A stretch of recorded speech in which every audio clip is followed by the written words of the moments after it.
की बात करो, आवाज काट रही है, मुझे समझ नहीं है आपकी बात। जावा की एग्जीक्यूशन प्रोसेस देखा था हमने। नहीं, वो हमने चीजें नहीं देखी थी, इनपुट आउटपुट और वैल्यूज कैसे लेनी है।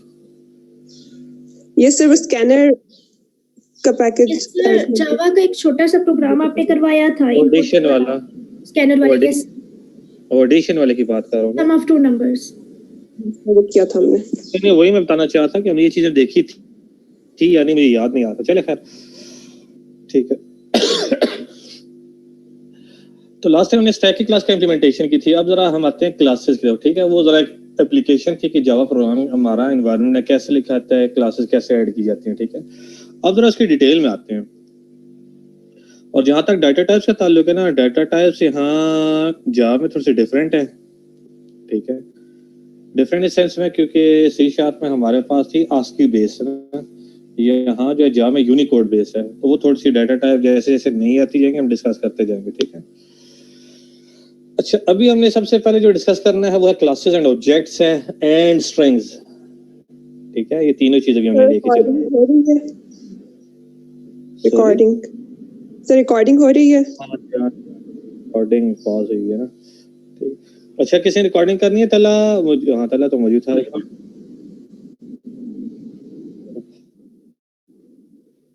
अच्छा चलो ठीक है।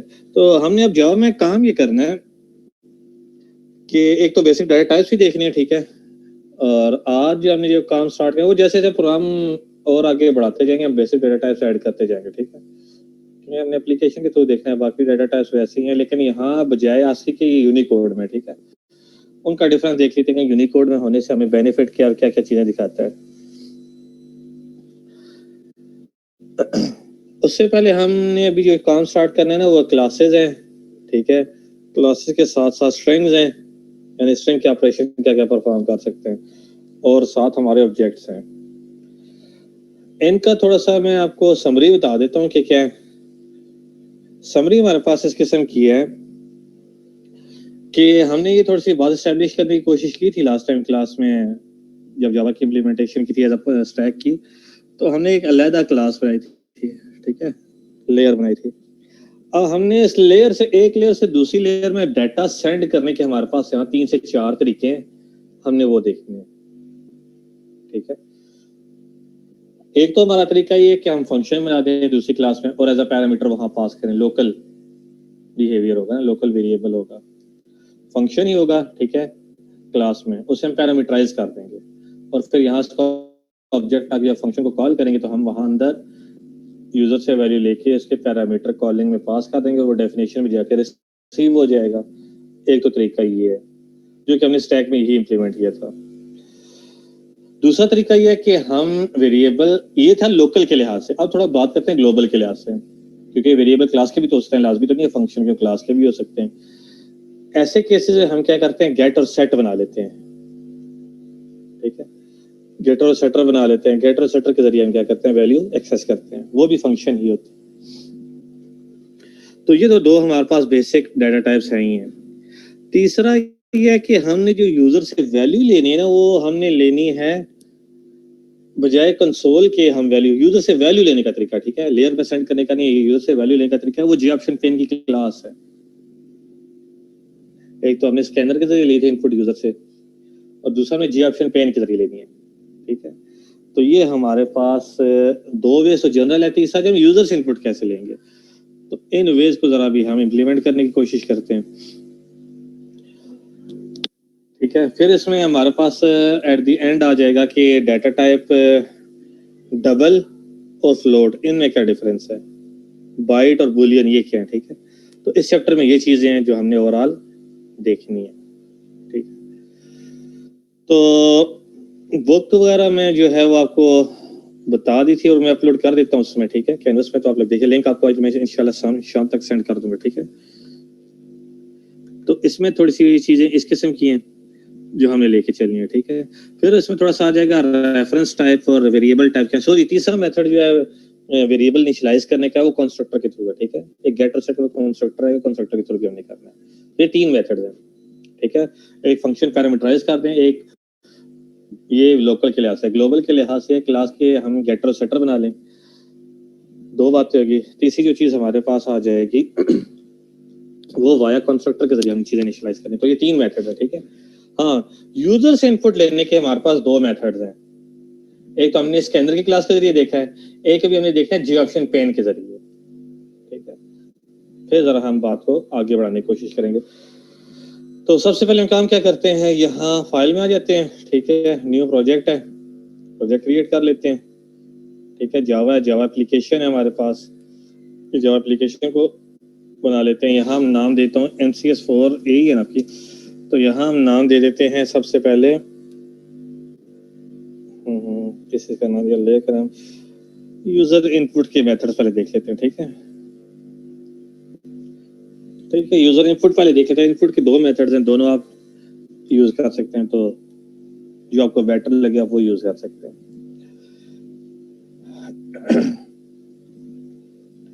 तो यहाँ हमारे पास मौजूद है मेन का फंक्शन उसी तरह ही, ठीक है। जो हमने लास्ट टाइम देखा था कि हमने कहा था कि मेन का फंक्शन हमारे पास मौजूद होता है,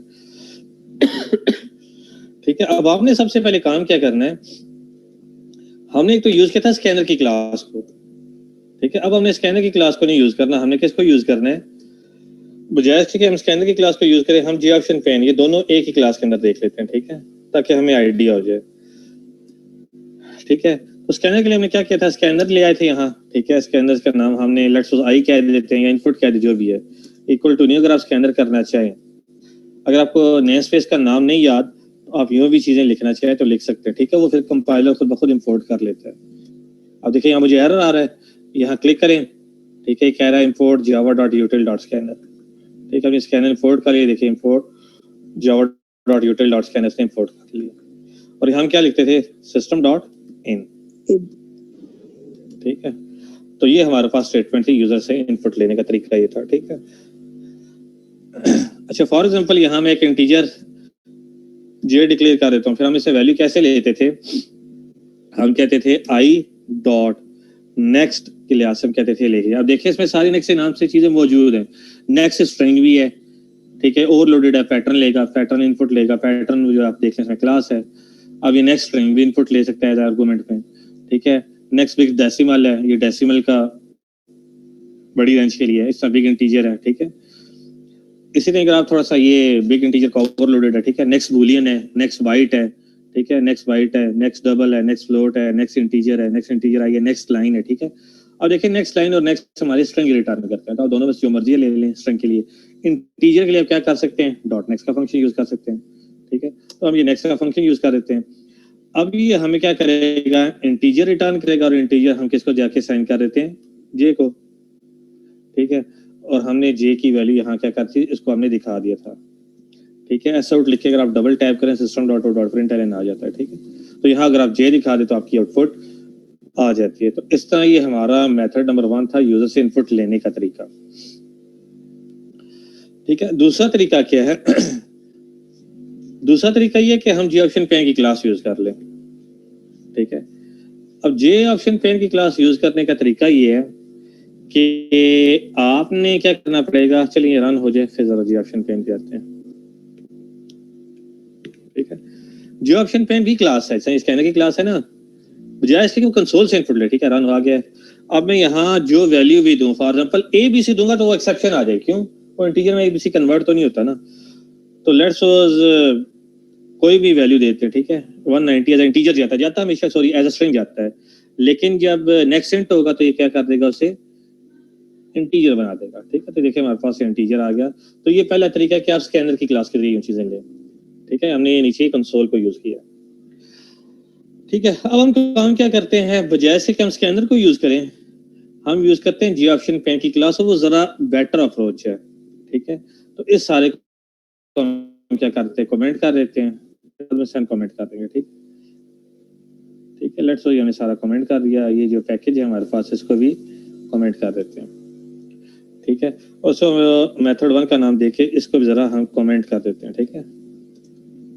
तो ये तो पहला वे था हमारे पास यूजर से इनपुट लेने का, ठीक है। अब हम करते हैं मेथड 2 की तरफ मूव करते हैं, ठीक है। और ये बेटर भी है, ठीक है। इसको हम इम्प्लीमेंट करने की कोशिश करते हैं। आपने इसमें क्या करना है, जियोऑप्शन पेन की क्लास को यूज करना है। जियोऑप्शन पेन का मतलब क्या है कि विंडो आएगी, ठीक है, जे ओ कैपिटल होगा, ठीक है। आप यूं भी लिख सकते हैं जे ऑप्शन, अब देखें इसमें जे कैपिटल है, ओ कैपिटल है। जावा की जितनी भी चीजें ना उमूमन जे से लिखी जाती हैं, ठीक है। प्रीफिक्स का उमूमन जे होता है, ठीक है, इसमें कोई और लॉजिक नहीं है, सिर्फ जे से लिखते हैं, ठीक है। ऑप्शन का ओ कैपिटल क्योंकि ऑप्शन एक वर्ड है, पेन अगला नेक्स्ट न्यू वर्ड है, तो ये जे ऑप्शन पेन यू लिखा जाता है, ठीक है। जे ऑप्शन पेन कह देता हूँ। अब अगर आप यहाँ जाके क्लिक करें, ठीक है, तो ये क्या कर देगा, जावा x dot swing dot J option pen, इसके अंदर डिफाइन है, ठीक है। जावा एक्स है, ऊपर वाला जावा का फोल्डर, नीचे वाला जावा एक्स है, ठीक है। डॉट स्विंग का फोल्डर है, उसके अंदर जी ऑप्शन पेन की क्लास है।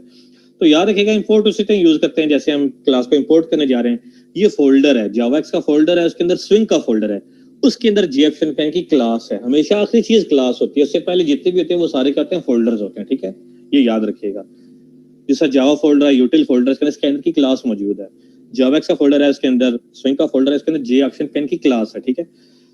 अब जे ऑप्शन पेन की क्लास है तो आप डॉट करेंगे, आप यहाँ डॉट, ठीक है। जब आप डॉट करेंगे तो ये देखिए आपको हेल्प देता है, तो यहाँ आपका होगा शो इनपुट डायलॉग होगा, ठीक है। शो इनपुट डायलॉग है, ये वाला अपने फंक्शन जो है वो क्या करना है, वो यूज करना है। ये भी यूज कर सकते हैं, ये भी यूज कर सकते हैं। एक कंपोनेंट है, पहली कंपोनेंट टाइप का इनपुट लेगा, दूसरा ऑब्जेक्ट हो, तो कंपोनेंट को हम नल कर सकते हैं। क्यों? अब ये विंडोज फॉर्म पे काम नहीं कर रहे ना, तो हम ये जो शो इनपुट डायलॉग है ना, मैं जो यूज करने जा रहा हूँ वो कौन सा है, कंपोनेंट है और ऑब्जेक्ट है, दो इनपुट ले रहा है।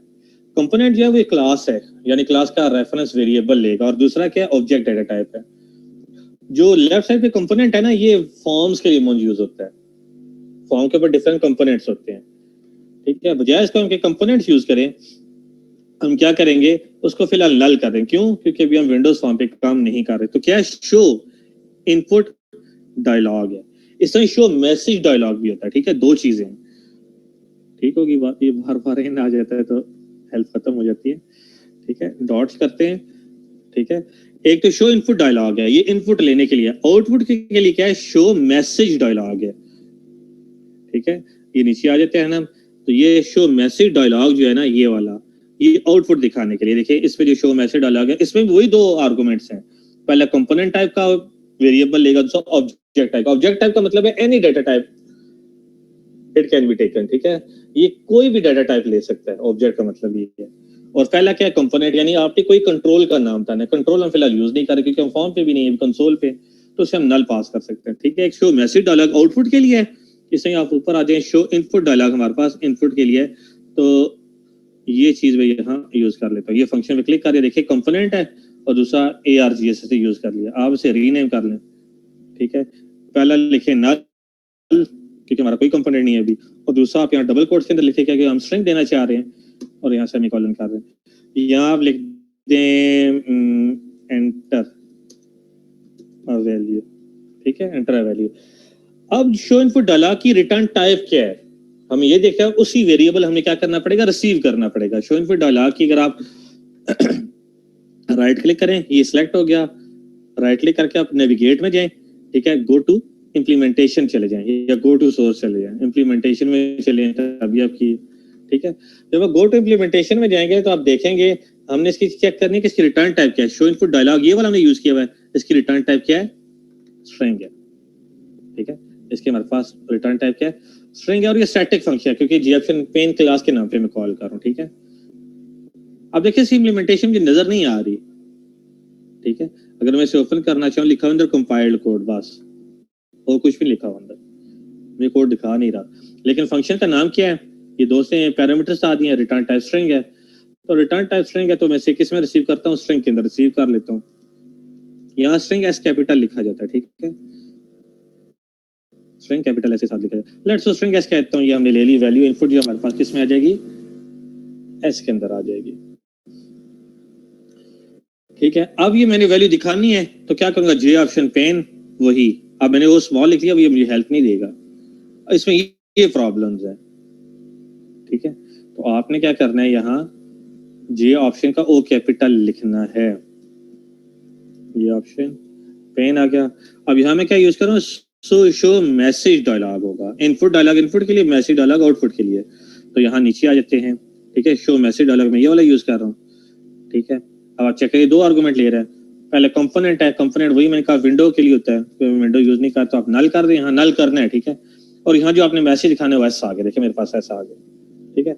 अब इसको हम रन कर लेते हैं, ठीक है। ठीक है, रन कर लेते हैं, देखते हैं कि आउटपुट क्या देता है। अब देखिए आपके पास विंडो नजर आ रही है ये इनपुट वाली या नहीं, अब नजर आई है? सर अभी देखिए इनपुट लिखा हुआ है, ठीक है, इनपुट ऐसे लेगा। अब देखिए इंटर अ वैल्यू, ये इंटर अ वैल्यू वही है जो मैंने इनपुट डाला के अंदर दूसरा जो मैंने आर्गुमेंट पास किया है, एंटर अ वैल्यू। यहाँ मैं कहता हूँ फॉर एग्जांपल, अब स्ट्रिंग है ना, स्ट्रिंग में कुछ लिख दे, फॉर एग्जांपल टेस्ट लिख के ओके कर दूं, तो अब मेरे पास ये आउटपुट आ गया। आउटपुट यकीनन आपको नजर नहीं आ रही होगी, ठीक है, ये आउटपुट भी आपको नजर आ गई होगी अब, ठीक है। देखिए जो टेस्ट की यहाँ आ गई है, तो ये विंडो के ऊपर आ गया, ये वही है जैसा मैसेज बॉक्स ऑन करता था। अब देखिए मैं इनपुट कहाँ लिया है, जी ऑप्शन पेन के जरिए लिया।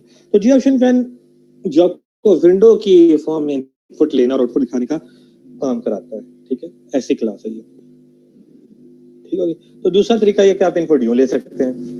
अब आपको दोनों में से जो बेहतर लगता है वो यूज कर लें। अगर इसको एज इंटीजर दिखाना चाहते हैं तो वो हम देख लेते हैं।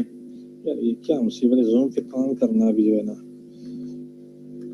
ठीक है, स्क्रीन अब आपको नजर, ठीक है। अगर आपने इसको इंटीजर करना है, कास्टिंग करनी पड़ेगी। कास्टिंग हम कैसे करेंगे बता सकते हैं?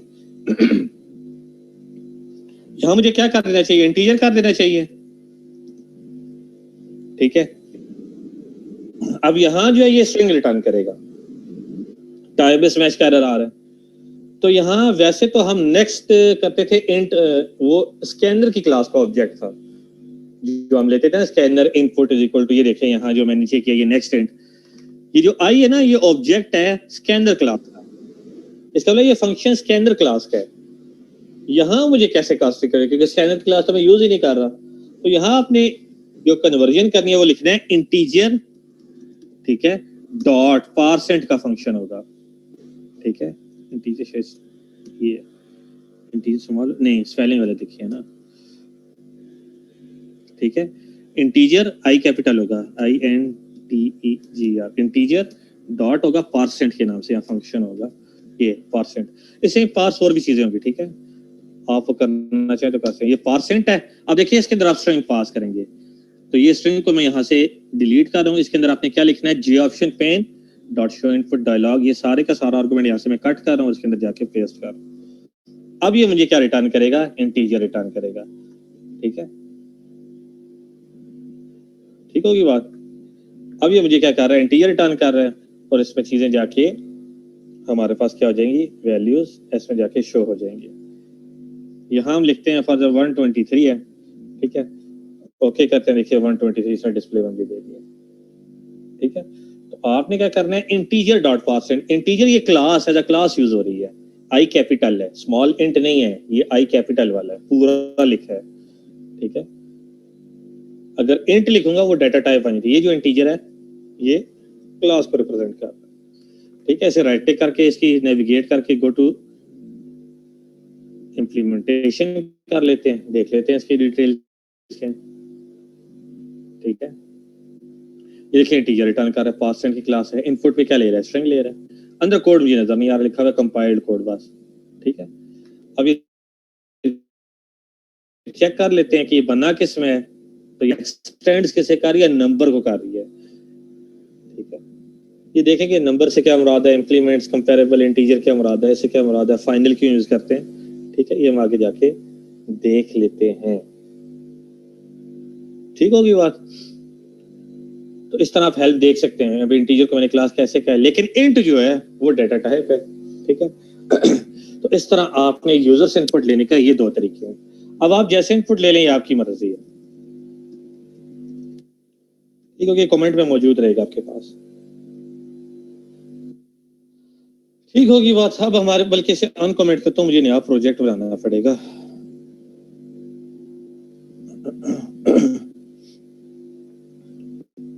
से वो हो जाएगा।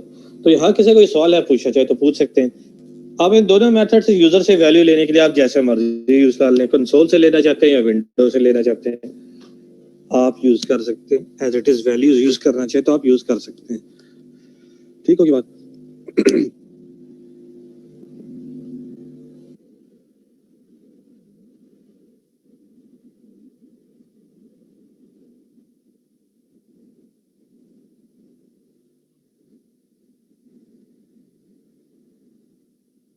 है, बिल्कुल है। आपको ये आपको याद होगा जब हम वीपी का काम देख रहे थे, हमने स्टार्ट में कुछ चीजें कंसोल पे की थी। ये भी हम कंसोल पे कर रहे हैं। कंसोल पे जावा आपको ये हेल्प देता है, क्लास अवेलेबल है आपकी कि आप कंसोल पे रहते हैं ना, विंडो पे इनपुट आउटपुट दिखा सकते हैं। अभी हम कंसोल पे ही काम कर रहे हैं, बाकी आगे जाके हमने फॉर्म पे आना है। ठीक है, ठीक है यार, इंशाल्लाह फॉर्म की ये सारी चीजें हमने करनी है और वो भी करते हैं, डेटाबेस कनेक्टिविटी और करके हमें छोटा सा कोई प्रोजेक्ट भी बनाना है। ठीक है? तो इस तरह हम क्या करते हैं, ये वेरिएबल से आप वैल्यूज दिखाना चाहते हैं आप दिखा सकते हैं। ठीक है, अब जरा हम आते हैं वो जो मैंने कहा था क्लासेस का, ये मैंने सिर्फ मैन के अंदर काम किया। ठीक है, आपको दिखाने का मकसद ये था कि हम यूं काम करना चाहें तो कर सकते हैं। ठीक है, अब जरा मैं न्यू प्रोजेक्ट बनाता हूँ। ठीक है, उसमें हमने वैल्यूज एक लेयर से दूसरे लेयर तक भिजवानी है। अब ये हम चीज देखने जा रहे हैं। ठीक है, न्यू प्रोजेक्ट है और स्टैक में हमने वैसे ही बाय द वे काम किया है। नेक्स्ट है और यहाँ कहते हैं NCS4A के नाम से डालते हैं। सेकंड प्रोग्राम है जो हम जिसमें हम काम क्या कर रहे हैं, डाटा ट्रांसफर का काम कर रहे हैं। यहाँ लेयर का नाम दे देता हूँ ताकि याद रहे। ठीक है, अब हमने ये तीनों मेथड देखने हैं। ठीक है, तो तीनों मेथड्स देखने का तरीका एक तो ये है कि कंस्ट्रक्टर के जरिए काम कर लिया जाए, एक तरीका ये है कि गेटर सेटर बना लिए जाए, और एक तरीका ये कि पैरामीटराइज फंक्शन बना दिया जाए। ठीक है, अब हमने लेयर पे ही काम करते हैं। ठीक है, वो जरा आपको दिखाना था तो इसलिए मैंने मैन में काम किया। तो आप काम ये जो इनपुट देते हैं ये मैन में लेते हैं। ठीक है, मैन के फंक्शन के अंदर ही हम इनपुट लेते हैं। अब सबसे पहले अपने काम क्या करना है, हमारे पास ये एमसीएस सेकंड लेयर के नाम से हमारे पास ये चीज बनी हुई है। ठीक है, एक तो ये जावा के प्रोजेक्ट जो है ना ये बड़ा काम करते हैं। ठीक है, हमारे पास ये जो प्रोजेक्ट बना है वो किधर गया, ये है। ठीक है, एमसीएस सेकंड लेयर के नाम से ये बाकी सारे पेज क्लोज कर देते हैं, इसे क्लोज करते हैं। जावा एप्लीकेशन 81 stack.java ये इनपुट वाले को खत्म कर, ये वाला। ठीक है, अब हमने सबसे पहले क्या करना है, अपनी क्लास इंपोर्ट करनी है। ये फोल्डर है, इसे क्लिक करें। जिस फोल्डर के अंदर ये क्लास पड़ी है ना उसी के अंदर हमें क्लास डालनी होती है। लेट्स अगर मैं क्लास यहाँ ऐड कर देता हूँ ना, ऐड करके या यहाँ ऐड कर देता हूँ। ठीक है, न्यू क्लास ऐड करता हूँ तो ये मेरे पास एरर आ जाएगा। ठीक है, आपने इस पर ऐड नहीं करना, जिसमें आपने देखे जिसमें चीजें मौजूद हैं आपने उसी में ऐड। अभी देखिए सोर्स पैकेज में आ गया। अब देखिए यहाँ मेरे पास वो पैकेज लिखा हुआ नहीं आ रहा एमसीएस सेकंड लेयर, लेकिन यहाँ देखिए पैकेज लिखा हुआ है एमसीएस सेकंड लेयर। तो ये क्लास अब बाहर बन गई है। मुझे क्या करना चाहिए, राइट क्लिक करें। ठीक है, डिलीट आपने डायरेक्ट ही करना था, रिफैक्टर में जाएं। रिफैक्टर में जाके आपने सेफली डिलीट करना होता है ताकि प्रोजेक्ट इफेक्ट ना हो। आपने डिलीट ऐसे करना है, रिफैक्टर कर दें। अब ये क्या कर देगा, डिलीट कर देगा। ठीक है, तो आपने इस चीज का ख्याल रखना है, सारी एक ही लेवल पे चीजें हों। ठीक है,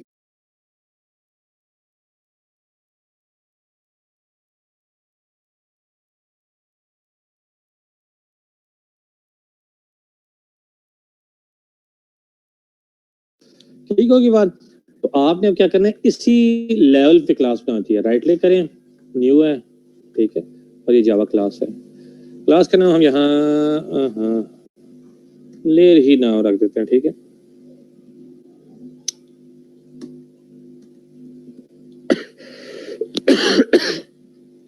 ठीक है, तो ये हमारे पास एक्स्ट्रा क्लास आ गई। हमने एक्स्ट्रा क्लास नहीं मतलब सेपरेट क्लास आ गई है। इससे हम चीजें क्या कर लेते हैं, ऐड कर लेते हैं। ठीक है, सबसे पहले हम मेथड 1 को ही देखते हैं। ठीक है, फंक्शन हम C# के इक्विवेलेंट कर देते हैं। ठीक है, पब्लिक कर देते हैं। ठीक है, लेट्स सपोज पब्लिक आपको डेफिनेटली बता दिए बाय डिफॉल्ट डाटा टाइप होती है जो कि हर जगह वो भी अवेलेबल थी, हम पब्लिक ही कर लेते हैं।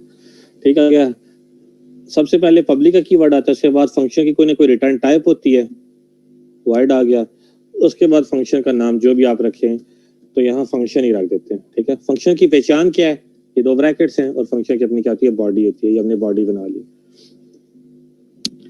ठीक है, फॉर एग्जाम्पल मैं यहाँ क्या कर देता हूँ, एज इट इज मैं डिस्प्ले कर देता हूँ, उसमें लिख देता हूँ कोई भी हम सब्जेक्ट का नाम लेना चाह रहे हैं। ठीक है, फॉर एग्जाम्पल मैं यहाँ C# या चलें जावा लिख देता हूँ, ठीक है।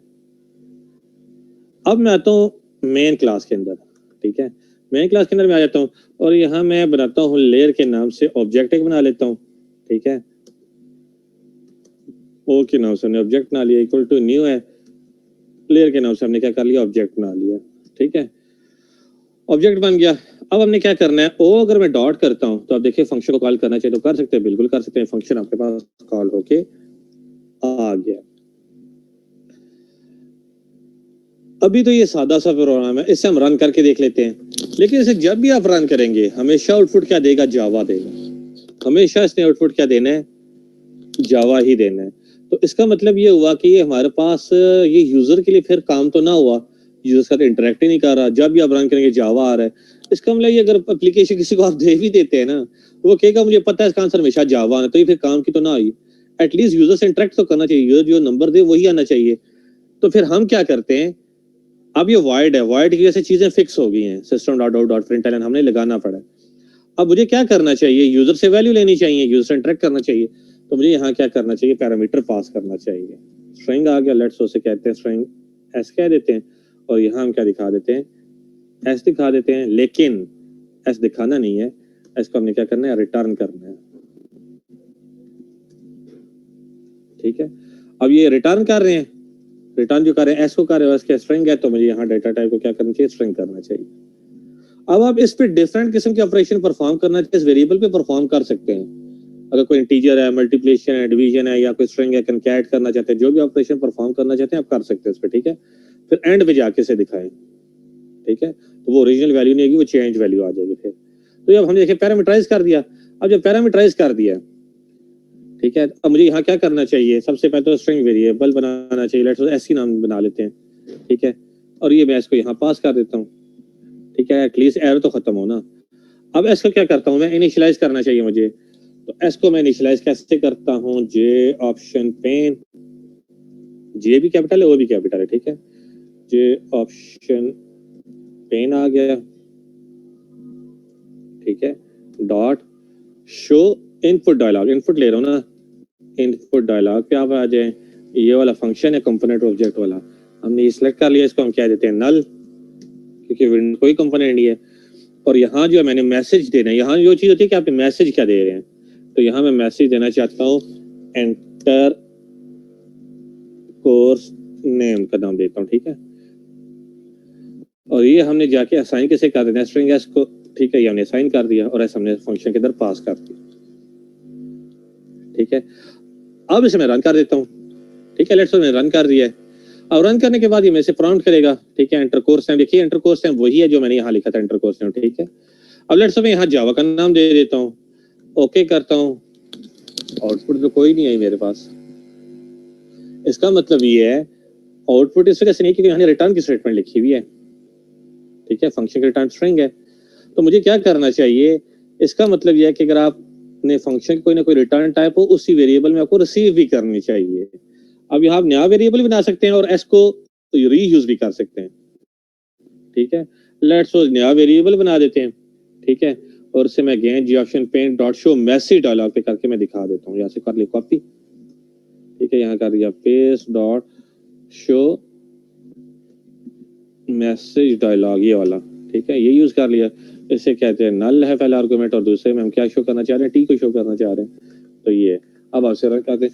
इसका मतलब है जब रिटर्न टाइप होगी आपको उसी वेरिएबल में रिसीव भी करना पड़ेगा, ठीक है। अब लेट्स यहाँ जावा नाम लिख देते हैं, ठीक है। अब देखिए आउटपुट में जावा लिखा हुआ है। ये भी काम कर सकते हैं, और कोड को ज्यादा ऑप्टिमाइज करना चाह रहे हैं आप, ठीक है, तो आप ये काम ना करें, स्ट्रिंग टी ना बनाएं, उसी एस को रीयूज कर लें जो कि ज्यादा बेटर ऑप्शन है। तो यहाँ इसको दोबारा यहाँ लिख लेते हैं, ठीक है।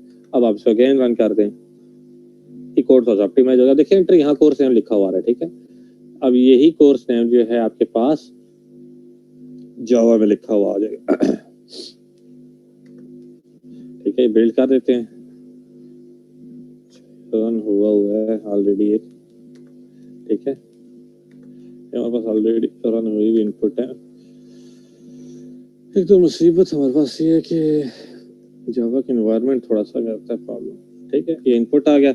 अब लेट्स यहाँ C# करते हैं, देखिए मैसेज बॉक्स पे C# लिखा रहा है। तो ये है हमारा पहला मेथड, इसने यूजर से इंटरेक्ट किया है। अब यूजर जो वैल्यू दे रहा है वही वैल्यू आ रही है, एटलीस्ट अब कम से कम कुछ काम की तो होगी है। ठीक है, तो हम यूँ काम करते हैं कि हाँ जो फंक्शन बनाया जाता है, तो फंक्शन कैसे है, पब्लिक कर दें आप, C# के इक्विवेलेंट आप करते जा रहे हैं ताकि आसानी हो जाए। स्ट्रिंग का सिर्फ एस कैपिटल आ जाता है यहाँ, और कोई फर्क नहीं है। बाकी यहाँ जो भी नाम लिखें उसकी पैरेंथेसिस जब आ जाएंगे तो ये फंक्शन बनता है, और फंक्शन की अपनी क्या होती है, बॉडी होती है। ठीक है, तो ये हमारा पहला मेथड है एक लेयर से दूसरे लेयर पे डाटा ट्रांसफर करने का, और जावा फॉर्म में ये अमूमन ये यूज भी होता है। ठीक है, तो ये हमारे पास पहला मेथड आ जाता है किसका, आउटपुट दिखाने के लिए कि आपने कैसे काम करना है, यूजर से इंटरेक्ट करना है, और एक लेयर से आपने दूसरे लेयर पे डाटा क्या करना है, ट्रांसफर करना है। वहाँ पे ऐसे डिफरेंट ऑपरेशन परफॉर्म करते हैं तो हो जाएगा। मिसाल के तौर पे इसके साथ मैं कनकैट कर देता हूँ, ठीक है, दोबारा ऐसे कनकैट कर दें, या जो भी आप कनकैट करना चाहते हैं आपको वो रिटर्न कर देगा, दोबारा ऐसे यहाँ कर दें। ठीक है, अब रन कर दें तो क्या हो जाएगा, एटलीस्ट वैल्यू कम से कम जो यूजर दे रहा है उससे हटके चेंज तो हो गई है ना। यहाँ लेट्स जावा का नाम देते हैं। ठीक है, देखिए आउटपुट क्या रहा है, जावा जावा आ रहा है। ठीक है, वेरिएबल में वैल्यू ऑपरेशन डिफरेंट परफॉर्म करना चाहे तो परफॉर्म किए जा सकते हैं। तो ये था हमारा मेथड 1। ठीक है, तो कहते हैं, तो अगर टाइम है तो मैं आगे और काम करा देता हूँ, अगर देखें अगर टाइम नहीं है तो मैं यहाँ बात रोक देता हूँ।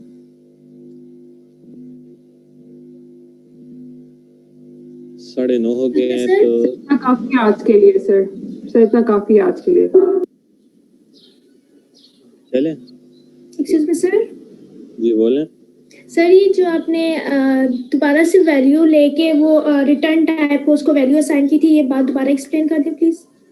देखिए पहले हमने क्या किया था, जो void लिखा था ना void, तो यहाँ मैंने system.out.println के अंदर s लिखा हुआ था। अब जब void हो जाए ना आपका फर्स्ट फंक्शन, तो चलिए मैं आपको एक चीज बता देता हूँ, थोड़ी सी टेक्निकल बात कर लेता हूँ। s आउट करके डबल टाइप कर तो ये आ जाता है। अच्छा, अब अगर मैं यहाँ आता हूँ ना मेन में, ठीक है, लेट्स सपोज मेन में हूँ, मैं ऐसे रन करने की कोशिश करता हूँ। ठीक है, फॉर एग्जाम्पल मैं रन कर रहा हूँ। ठीक है, अब मेरे पास क्या आ गया, एंटर कोर्स नेम आ गया, मैं लेट्स सपोज C# लिख देता हूँ, एंटर कर देता हूँ। अब प्रॉब्लम मेरे पास क्या है, प्रॉब्लम मेरे पास है यहाँ एक सेक्शन, चले खैर मैंने वो इनपुट में रिसीव वाली से फिलहाल छोड़ देते हैं। अब यहाँ जो आउटपुट होती है, ठीक है, इसे यूं कर देते हैं। ठीक है, अगेन रन कर लेते हैं। अब मैं इसे रन कर रहा हूँ आपके सामने। ठीक है, तो मेरे पास विंडो प्रॉम्प्ट करेगी, मैं यहाँ फॉर एग्जांपल कोई भी वैल्यू लिख देता हूँ। ठीक है, स्ट्रिंग टाइप की। अब मुझे वही विजिबल होना शुरू पड़ी यहाँ। ठीक है, इसका मतलब यह कि मैं इस बात का आइडिया लगा सकता हूँ कि क्लास के अंदर कोई ऐसा वेरिएबल है जिसे मैं जो वैल्यू दे रहा हूँ वही मेरे पास आ रही है। आइडिया हो रहा है ना आपको कि बिल्ट इन क्लास है, किसी और बंदे ने लेट्स सपोज बनाई है, उसे लॉजिक क्या लगाई है, इससे हमें फिलहाल गर्ज नहीं है। मुझे ये तो आइडिया हो रहा है ना कि इस बंदे ने जो लॉजिक लगाई है उसमें कोई वेरिएबल इसने ऐसा यूज किया जिससे मैंने जो वैल्यू दी है वही रिटर्न कर रहा है। ये आइडिया तो हो रहा है ना। Yes, तो इसका sir. मतलब ये है कि मैं क्लास की इम्प्लीमेंटेशन मुझे कुछ आइडिया समझ लगना शुरू हो पड़ेगी कर कैसे रहा बैकएंड पे। तो इसका मतलब है क्लास की इम्प्लीमेंटेशन में से हाइड तो ना हुई, वो तो मुझे पता लग रहा है क्या है। क्या ख्याल है आपका? मुझे ये तो पता लग रहा है ना कि इसमें है क्या, सिर्फ बैकएंड पे लॉजिक लगाई भी कैसे है, ये तो मुझे समझ आ रही है। तो इसका मतलब ये है कि बजाय इसके कोई आइडिया लगा से हम क्या करते हैं, void किया रिटर्न टाइप कर देते हैं। ठीक है, अब मैंने रिटर्न टाइप कह दिया और यहां मैं रिटर्न कर देता हूं s को। ठीक है, अब कम से कम यहाँ console dot right line, sorry, अब कम से कम यहाँ जो है system.out.println तो नहीं है ना, अब रिटर्न वाली स्टेटमेंट आ गई है। अब रिटर्न से आप बता सकते हैं कि फंक्शन रिटर्न क्या कर रहा है। अब क्या पता फंक्शन के अंदर बैकएंड पे क्या हो रहा है। ठीक है, अब अगर मैं करता हूं, सिर्फ मुझे इतना ही क्लू मिल रहा है कि स्ट्रिंग रिटर्न कर रहा है, कैसे रिटर्न कर रहा है, कोई वेरिएबल बनाया, कोई इनकैप्सुलेट किया, मुझे आइडिया ही नहीं हो रहा। बस इतना मुझे पता है फंक्शन एक बना हुआ है जिसका नाम s है, उसकी डिटेल मुझे नहीं पता, और रिटर्न क्या करता है, वो स्ट्रिंग रिटर्न कर रहा है। बस इससे मुझे समझ ही नहीं आ रही। तो देखिए दो वेज लिखने का कितना डिफरेंस है। void लगाने से आपको आइडिया हो सकता है कि इसमें लॉजिक किस किस्म की लगी, थोड़ा सा क्लू मिल जाता है, लेकिन हमने करनी क्या होती है, इनकैप्सुलेशन करनी होती है। ये मैं अगली क्लास में डिटेल में इस पर भी बात करूंगा। इनकैप्सुलेशन का मतलब हमने क्लास को हाइड करना था, क्लास की इंप्लीमेंटेशन और डिटेल्स को हाइड करना होता है। लेकिन वहां से आपको क्लू मिल रहा था कि system dot out dot println हमने यूज किया तो उसने कोई वेरिएबल बनाया और वही वैल्यू रिटर्न कर रहा है। आपको आइडिया हो गया कुछ ना कुछ, तो आप क्लास इम्प्लीमेंटेशन के करीब करीब पहुंच सकते हैं। तो इसलिए हमने क्या कर दिया है, हमने रिटर्न टाइप लिख दिया है। रिटर्न टाइप से क्या हुआ, अब हमें क्लू नहीं मिल रहा फंक्शन के अंदर क्या हो रहा है, हमें कुछ पता नहीं है क्या हो रहा है, कोई वैल्यू रिटर्न कर रहा है, बस इतना हमें पता है। नाम क्या है, फंक्शन का नाम फंक्शन ही है जो कि इनपुट स्ट्रिंग ले रहा है और रिटर्न भी स्ट्रिंग कर रहा है, इससे हमें कोई डिटेल ही पता लग रही। तो अब ये तय वॉइड रिटर्न टाइप लिखना ज्यादा बेटर है या रिटर्न टाइप को लिखना बेहतर है? तो रिटर्न टाइप लिखना ज्यादा सर बेहतर है। रिटर्न टाइप बेस्ट है क्योंकि फिर हमारी वो चीजें हाइड हो जाएंगी ना। बिल्कुल, उसमें हाइड की चीजें ज्यादा हो जाती है। ठीक है, अब देखिए बाय द वे फंक्शन का नाम मुझे विजिबल है, इसकी इनपुट क्या ले रहा है, स्ट्रिंग ले रहा है, वो भी मुझे पता है, आउटपुट में स्ट्रिंग दे रहा है, लेकिन इसके अंदर हो क्या रहा है वो हमें कुछ नहीं पता। लॉजिक सारी होती है सर फंक्शन। इस चीज को हाइड करने का पर्पस क्या होता है हमारा? हाइड करने का पर्पस ये होता है कि फॉर एग्जांपल अगर मैंने एक प्रोजेक्ट बनाया, फॉर एग्जांपल बिम्स का ही हम क्या लेते हैं, मैनेजमेंट सिस्टम बनाया, ठीक,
हाँ जी, वो सवाल किसने पूछा था, मैं जरा उसका जवाब देख रहा था, पता नहीं वो मौजूद हैं या नहीं। यस सर इधर ही।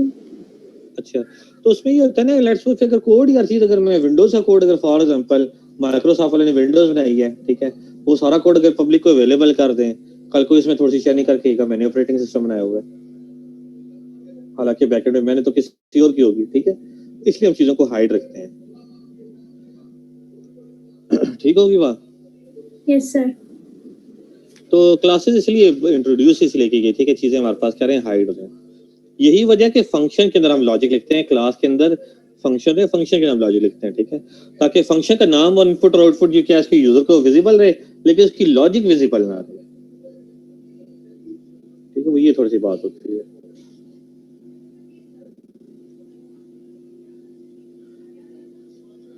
और इसके अलावा किसी कोई सवाल है पूछना चाहे तो पूछ सकता है।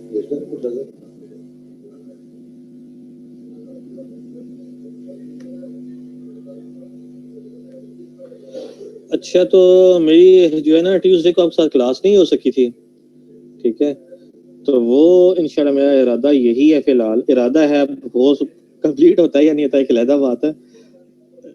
वो फिर मैं सैटरडे को क्लास लेगा जब आप 11:30 के बाद, ठीक है। Yes sir. तो फिलहाल मेरा इरादा यही होगा। अब ये इरादा कंप्लीट होता है या नहीं होता इसकी मुझे फिलहाल गारंटी नहीं है। अगर ना सर अब अगर आप फ्राइडे को क्लास लेना चाहे तो आप ले सकते हैं, कोई मसला नहीं है।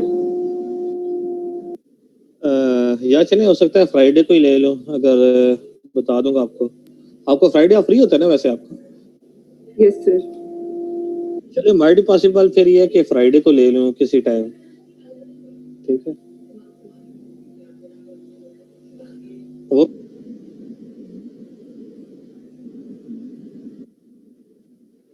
चलो ठीक है, मैं ये देखता हूँ, मेरा एक लेक्चर होता है, उसके बाद अगर मैं देखता हूँ शायद वो 10:30 बजे, अगर 10:30 बजे हुआ तो फिर मैं आपकी क्लास 9 बजे ले लूंगा, ठीक है, 9 से 10:15 या 10। वो मैं सैटरडे की क्लास लूंगा आपसे, ठीक है। वो जो मेरे ग्रुप है उनका तो मैंडेटरी है, बाकी का ऑप्शनल है, वो उनकी मर्जी, आ सकते हैं, आना चाहे तो आ सकते हैं, नहीं आना चाहे उनकी मर्जी है, ठीक है, लेकिन जो मेरे ग्रुप है उनका मैंडेटरी है।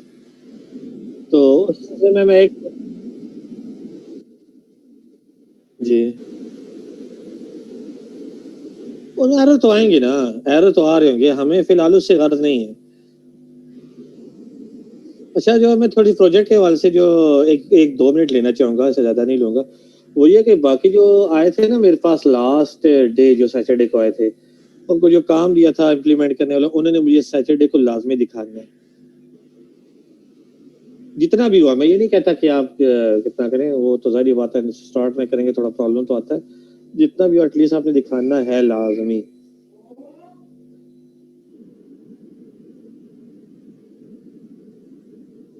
वो तो मैंने सारा कुछ कैसे आपको बना के दे दिया था ना।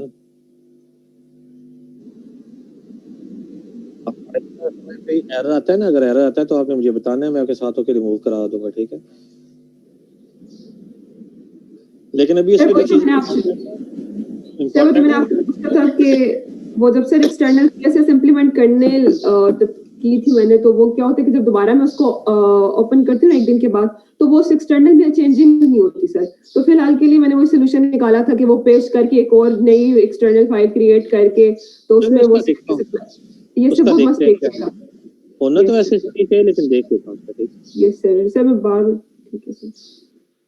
ठीक है, तो मैंने सारों के प्रोजेक्ट के साथ बैठ के ना, जो मेरे पास आए थे, मैंने डिस्कस सबके साथ किया था। पता नहीं यासिर अभी शायद मौजूद नहीं है, उससे भी कहा था, चले ठीक है। यस तो सर, आप मैंने लोगों भी ने काम किए, जो आपने दिया था थोड़ा सा एरर आ रहा था, अब सैटरडे की क्लास में डिस्कस कर लेंगे। चले, वो आप ऑनलाइन हो जाना, जो भी आ रहा है या जो कमी थी तो मैं पूरी करा दूंगा साथ में से, ठीक है। सही है सर। और कुछ बाकी अगर किसी और का भी है तो मेरी तरफ से ओपन ऑफर है, किसी कोई मसला नहीं होगा, ठीक है। मैं ये नहीं कह रहा कि मेरे ग्रुप वाले, मैं अपने जो ग्रुप वाले ने फोर्स करता हूँ, बाकी को मैं डेफिनेटली फोर्स तो नहीं करता, अगर आना चाहे तो मैं करा दूंगा, अगर नहीं आना चाहते तो उनकी मर्जी, ठीक है।